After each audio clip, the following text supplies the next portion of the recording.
En France, on apprend que l'Empire ottoman était un ennemi de l'Europe.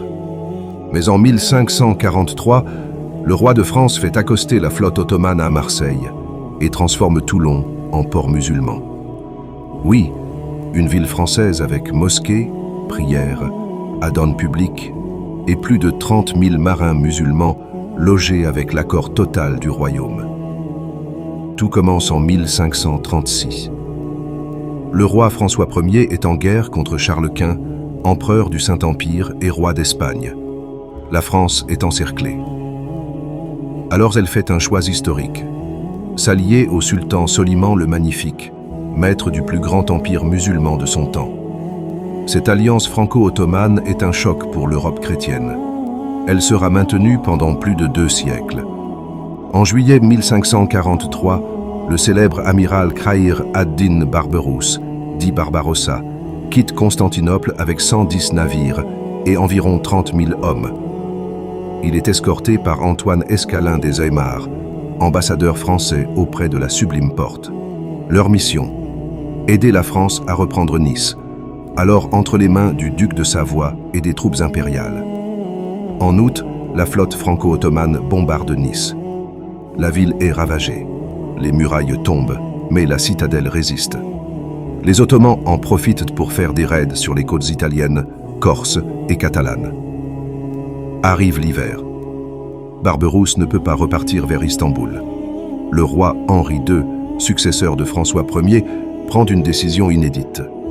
Il vide entièrement la ville de Toulon, expulse la population et cède les maisons aux marins ottomans. Pendant plus de 6 mois, Toulon devient une base musulmane. La cathédrale est transformée en mosquée. 5 fois par jour, l'adhan résonne dans les rues. Des milliers de marins ottomans prient en public. L'Aïd el-Kébir est célébré avec abattage de moutons au centre-ville. On frappe la monnaie ottomane et la France verse des indemnisations aux habitants, 10 années de dispense de taille. L'entretien de la flotte coûte 800 000 écus au royaume. Au printemps 1544, Barberousse lève l'ancre. Il repart avec des centaines de prisonniers chrétiens capturés dans les raids. Il est salué par le roi comme un héros. En échange, la France gagne un accès privilégié au commerce dans tout l'Empire ottoman. Cette alliance stratégique permet à la France d'installer ses consuls, marchands et agents diplomatiques à Istanbul, Alger, Le Caire. Elle assure la domination navale du royaume en Méditerranée pendant plus d'1 siècle. Et pourtant, cette histoire est effacée. Aucun manuel scolaire ne te dira qu'une ville française est devenue un port islamique avec mosquée et adhan.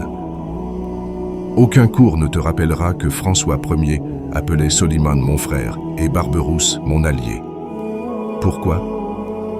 Parce que ça brise le récit d'une Europe chrétienne fermée et ça rappelle que l'islam n'a pas toujours été perçu comme un ennemi. Il a parfois été un allié précieux. Toulon, Marseille, Barberousse, Soliman, une page oubliée de l'histoire de France. Muslim News. Éclairer l'Oumma chaque jour. Abonne-toi pour plus de vérité.